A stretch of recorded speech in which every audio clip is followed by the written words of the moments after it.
De Victor de Papeete, ouvrez les guillemets. J'espère que Lolo n'a pas loupé cette perle à propos des règles du CSA qui expliquent les différences de temps de parole par la nuance entre égalité et équité. Qu'est-ce que cela signifie ?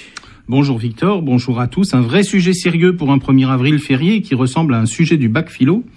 Alors, c'est quoi-est le problème ? Enfin, quelle est donc la problématique, je veux dire ? Nous avons vu la semaine dernière que nous tenions nos 9 finalistes pour l'élection de Mister Territorial, et donc les choses sérieuses commencent puisque les candidats fantaisistes ont été éliminés après les épreuves sous pression. Nos 9 candidats vont donc pouvoir préparer leur module télévisé et leur profession de foi pour nous expliquer ce qu'ils vont faire, pour nous détailler leurs promesses et tenter de nous convaincre.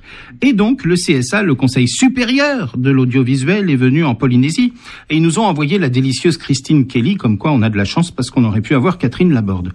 Mais la belle antillaise n'a pas un rôle facile puisqu'elle est chargée d'expliquer cette règle qui fait grincer beaucoup de dents, à savoir que les partis représentés à l'Assemblée de Polynésie disposeront de davantage de temps de parole que les petits partis et que les nouvelles listes. C'est comme ça changera pas pour ce scrutin, donc on ne peut qu'en prendre acte, même si une liste a décidé en signe de contestation de boycotter Polynésie Première, représailles assez curieuses pour ne pas dire suicidaires, mais cela ne nous regarde pas.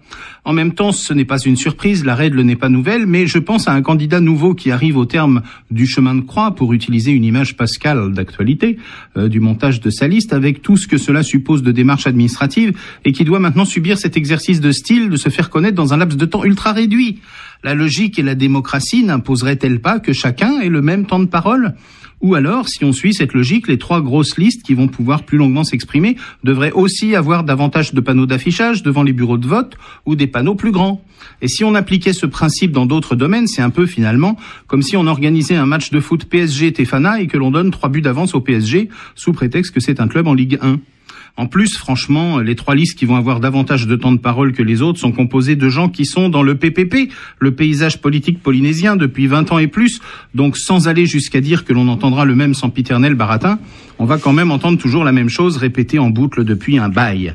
Et les petites listes pénalisées, puisqu'on peut pas appeler ça autrement, vont devoir mettre les bouchées triples pour communiquer clairement et efficacement.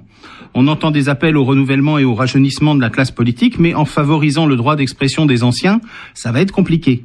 Christine Kelly l'a dit et répété, c'est la loi, c'est le code électoral, et équité n'est pas égalité, de même que éthique n'est pas déontologie.